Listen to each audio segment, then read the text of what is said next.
Hello বন্ধুরা, আসসালামু আলাইকুম। আশা করি যেখানে আছেন সকলেই ভালো আছেন। ভিভো তাদের Y21 ফোনটির সাকসেসর ভিভো Y22 ফোনটি এই নভেম্বরেই অফিসিয়ালভাবে বাংলাদেশে লঞ্চ হতে যাচ্ছে। আজকের ভিডিওতে আমরা এই ফোনটি নিয়ে আপনাদের ফুল ডিটেলস জানিয়ে দেব।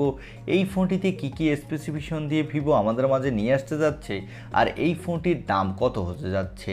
আর ভিডিও শেষে জানিয়ে দেব এই ফোনটি যে দামে লঞ্চ করা হচ্ছে এই দামে কি এই ফোনটি আপনার নেওয়া ঠিক হবে কিনা, বা এই ফোনটিকে আপনাকে ভ্যালু ফর মানি প্রোভাইড করবে কিনা। তো বিশেষ করে যারা কম দামে একটি ভালো লুকো ডিজাইনের ফোন কিনতে চান, সাথে টুকটাক গেমিং করতে চান, তারা অবশ্যই আজকের এই ভিডিওটি শেষ পর্যন্ত দেখুন। চলুন আর কথা না বাড়িয়ে আমরা সরাসরি চলে যাই মূল ভিডিওতে। তবে মূল ভিডিওতে যাওয়ার আগে আপনার কাছে ছোট্ট রিকোয়েস্ট, আপনি যদি আমাদের চ্যানেলটি প্রথমবার ভিজিট করে থাকেন তাহলে প্লিজ আমাদের চ্যানেলটি সাবস্ক্রাইব করে পাশে থাকা বেল আইকনটি প্রেস করে রাখুন। আর অলরেডি সাবস্ক্রাইব করে থাকলে থ্যাংক ইউ সো মাচ। প্রথমে আসা যাক এই ফোনটির লুকো ডিজাইনে। এই ফোনটির ব্যাক সাইডে দেওয়া হচ্ছে প্লাস্টিক এবং এই ফোনটির ব্যাক প্যানেলে পেয়ে যাবেন ডুয়েল ক্যামেরা সেটআপ। এই ফোনটির বডি ফ্রেমটিও প্লাস্টিকের, তবে এই ফোনটির ফ্রন্টে দেওয়া হয়েছে গ্লাসের প্রোটেকশন। আর এই ফোনটির নিচের দিকে পেয়ে যাবেন ইউএসবি টাইপ সি এবং স্পিকার, সাথে পেয়ে যাবেন 3.5 মিলিমিটারের হেডফোন জ্যাক। সো এই ফোনটির লুকো ডিজাইন আমার কাছে ভিভোর ফোন হিসাবে ঠিকঠাক আছে, তবে এখানে যদি একটি পাঞ্চল কাটিং ডিসপ্লে দিত তাহলে এই ফোনটির লুকো ডিজাইন আরেকটু বেটার হতো। এবার আসা যাক এই ফোনটির ডিসপ্লে সাইজে। এই ফোনটির ডিসপ্লেটির সাইজ দেওয়া হয়েছে 6.5 ইঞ্চি মাপের একটি HD plus IPS LCD display, আর এর পিক ব্রাইটনেস হলো 530 নিটস। তবে আমার কাছে মনে হয়েছে এখানে at least full HD plus display দেওয়া উচিত ছিল, কারণ এই ফোনটি যে দামে লঞ্চ হতে যাচ্ছে এই দামে অন্যান্য ব্র্যান্ডগুলো আমাদের ফুল এইচডি প্লাস ডিসপ্লেই দিয়ে থাকে, কিন্তু ভিভো এখানে ফুল এইচডি প্লাস ডিসপ্লে দেয়নি, এটা আমার কাছে ভালো লাগেনি। এবার আসা যাক এই ফোনটির ক্যামেরা সেটআপে। এই ফোনটির ব্যাক সাইডে পেয়ে যাবেন ডুয়েল ক্যামেরা সেটআপ, যার প্রাইমারি লেন্সটি হলো 50 মেগাপিক্সেলের। এর অ্যাপারচার হলো f1.8, সাথে দেওয়া হচ্ছে একটি 2 মেগাপিক্সেলের ম্যাক্রো লেন্স। এই ফোনটির ব্যাক ক্যামেরা দিয়ে আপনি full HD plus video record করতে পারবেন, সাথে বাজেট বিবেচনায় মোটামুটি ভালোই ফটোগ্রাফি তুলতে পারবেন। তবে এখানে যদি প্রাইমারি লেন্সটির সাথে একটি আলট্রা ওয়াইড অ্যাঙ্গেল লেন্স দিত তাহলে এই ফোনটির ব্যাক ক্যামেরাটা আরেকটু বেটার হতো। আর এখানে পেয়ে যাবেন সেলফির জন্য একটি 8 মেগাপিক্সেলের সেলফি ক্যামেরা।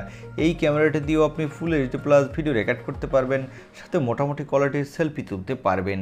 এই ফোনটির পাওয়ারের জন্য পেয়ে যাবেন মিডিয়াটেকের হেলিও G85 প্রসেসরটি। এই প্রসেসরটি 12 ন্যানোমিটার আর্কিটেক্টে বিল্ড, এবং এই প্রসেসরটি দিয়ে আপনি মোটামুটি মানের গেমিং করতে পারবেন। এখানে পাবজি ফ্রি ফায়ারের মতো গেমগুলো প্লে করতে পারবেন, তবে এই গেমগুলো আপনি হাই সেটিংসে প্লে করতে গেলে সেক্ষেত্রে অনেকটা ল্যাগিং ইস্যু দেখা দিবে। আর এই ফোনটিতে আউট অফ দ্য বক্স পেয়ে যাবেন অ্যান্ড্রয়েড 12 এর ব্যাকএন্ডে দেওয়া হচ্ছে ফান্টাসোস 12।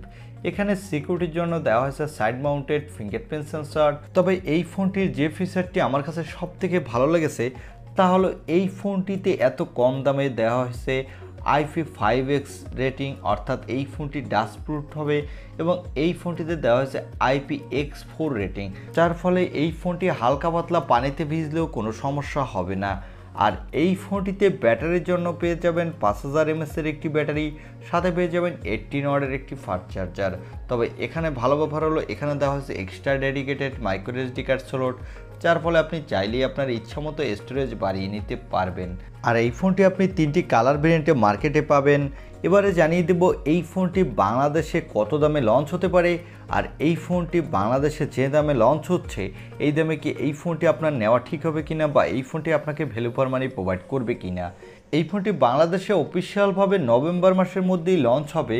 তবে এই ফোনটির সব থেকে আপার ভেরিয়েন্ট অর্থাৎ 6128GB ভেরিয়েন্টটির দাম হতে পারে বাংলাদেশে 22 থেকে 23,000 টাকার আশেপাশে, বা 24,000 টাকাও হতে পারে।